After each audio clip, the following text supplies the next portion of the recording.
Hi అండి, అందరికీ praise lord. ఈరోజు దేవుడు మనకిచ్చిన సమయం కనపడుతుంది కదా మీకు.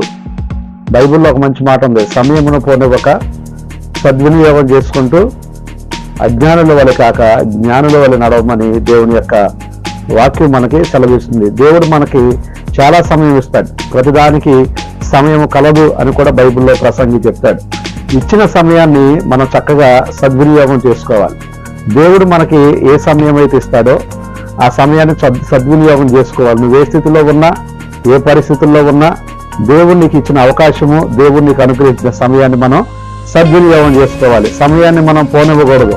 ఏది పోయినా మరలా మనకు వస్తుందేమో కానీ సమయం పోతే మాత్రం ఎప్పటికీ మనకు తిరిగి రాదు.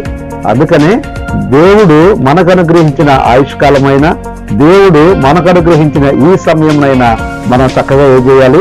సద్వినియోగం చేసుకోవాలి.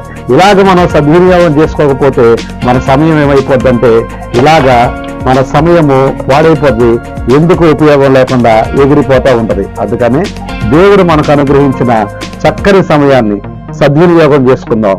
దేవుని బిడ్డలుగా జ్ఞానుల వలె మనం నడుచుకుందాం. God bless you.